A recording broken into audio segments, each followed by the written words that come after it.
नमस्कार, मैं नीतीश शर्मा और आप देख रहे हैं पंजाब केसरी टीवी। संविधान अच्छा या बुरा नहीं होता, उसे अच्छा या बुरा चलाने वाले उसे लोग बनाते हैं। ये शब्द भारत के चर्चित व्यक्तित्व भीमराव अंबेडकर के हैं। भारत में जब भी संविधान की बात होती है तो भीमराव को उसका सबसे बड़ा चेहरा माना जाता है। भारत में दलित हिंदुओं की भीमराव के साथ भावनाएं जुड़ी है। उन भावनाओं के पीछे की वजह है संविधान में जातिगत आरक्षण और SC/ST एक्ट। ये नियम भारत की जातिगत व्यवस्था में दबे कुचले लोगों के लिए किसी वरदान से कम नहीं है।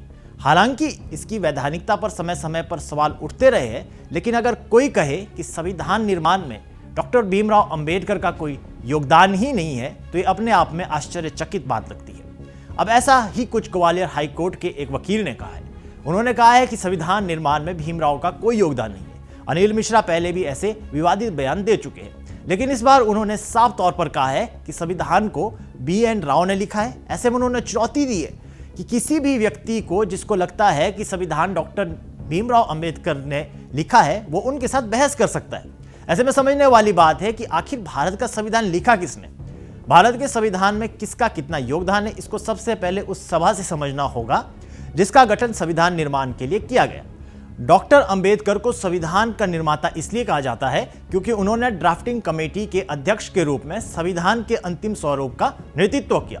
BN राव की भूमिका महत्वपूर्ण थी। BN राव ने 1946 में विभिन्न देशों के संविधानों का अध्ययन कर 243 अनुच्छेदों वाला एक प्रारंभिक ड्राफ्ट तैयार किया, जिसे ड्राफ्टिंग कमेटी को सौंपा गया था।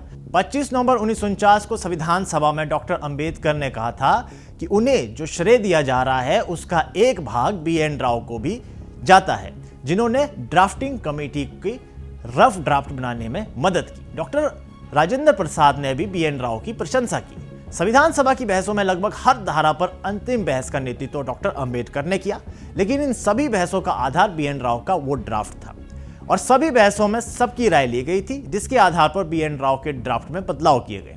भारतीय संविधान की ड्राफ्टिंग कमेटी में कौन था? भारतीय संविधान की ड्राफ्टिंग कमेटी में कुल 7 सदस्य थे, जिन्हें संविधान सभा ने 29 अगस्त 1947 को नियुक्त किया था। इनमें डॉक्टर भीमराव अंबेडकर अध्यक्ष, N गोपाल स्वामी अयंगर, अल्लावादी कृष्ण स्वामी अय्यर, KM मुंशी, सैयद मोहम्मद साउदुल्ला, N माधव राव जो कि BL मित्तर के स्थान पर आए और DT कृष्णमाचारी जो DP खेतान के स्थान पर आए। प्रारंभ में मित्तर और खेतान भी सदस्य थे, लेकिन उनके हटने के बाद नए सदस्य नियुक्त किए गए। यही 7 सदस्य संविधान के अंतिम ड्राफ्ट के लिए जिम्मेदार थे। डॉक्टर अंबेडकर इस कमेटी के अध्यक्ष थे। BN राव संविधान ड्राफ्टिंग कमेटी के सदस्य नहीं थे। उन्होंने संविधान सभा के संवैधानिक सलाहकार के तौर पर काम किया और शुरुआती ड्राफ्ट तैयार किया, लेकिन संविधान के पूरे प्रारूप को सबसे पहले उन्होंने तैयार किया, जिसके पश्चात उन पहलुओं पर बहस हुई। अंत में संविधान सभा के सभी सदस्यों की सहमति से BN राव के प्रारूपों को अंतिम रूप दिया गया, जिस आधार पर उन्हें संविधान निर्माता का दर्जा देने की मांग उठती है। भारत के संविधान में किस देश से क्या लिया गया? भारत के संविधान में ब्रिटेन से संसदीय प्रणाली, अमेरिका से मौलिक अधिकार और न्यायिक समीक्षा, आयरलैंड से नीति निर्देशक तत्व, जर्मनी से आपातकालीन प्रावधान, कनाडा से संघीय ढांचा और दक्षिण अफ्रीका से संशोधन प्रक्रिया ली गई। पंचायत और नगरपालिका की व्यवस्था भारत का अपना मौलिक योगदान है, जो 1992-93 में 73वें और 74वें संशोधन में लागू हुई। प्रस्तावना पर अमेरिका का प्रभाव अवश्य था, लेकिन उसकी मूल भावना भारतीय दृष्टि का परिणाम थी। सबसे अधिक प्रावधान लगभग 60 से 70% गवर्नमेंट ऑफ इंडिया एक्ट 1935 से लिए गए, जिनमें संघीय ढांचा, गवर्नर लोक सेवा आयोग और आपातकाल जैसी व्यवस्थाएं शामिल थी। भारतीय संविधान के कुछ विचार पूरी तरह देशज है, जैसे कि सामाजिक न्याय और आरक्षण व्यवस्था, धर्मनिरपेक्षता की मूल भावना, एकात्मक झुकाव वाली संघीय व्यवस्था, मौलिक कर्तव्य और गांधीवादी ग्राम पंचायत की परिकल्पना।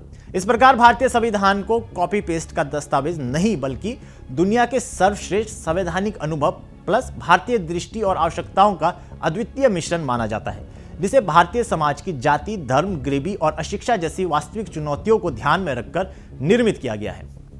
बहरहाल इस देश में संविधान को हाल के दिनों में जिस तरह प्रस्तुत किया जा रहा है, उससे इसके प्रति समाज में एक टकराव की भूमिका पैदा हो रही है। संविधान भारत को चलाने वाला एक डॉक्यूमेंट है, एक ऐसा डॉक्यूमेंट जिसमें समय के साथ बदलाव किया जा सकता है। फिलहाल के लिए इस खबर में इतना ही। देश और दुनिया की बड़ी खबरों के लिए देखते रहिए पंजाब केसरी टीवी। हमसे जुड़े रहने के लिए हमारे YouTube चैनल को सब्सक्राइब करें और नई वीडियो की नोटिफिकेशन के लिए बेल आइकॉन को दबाएं।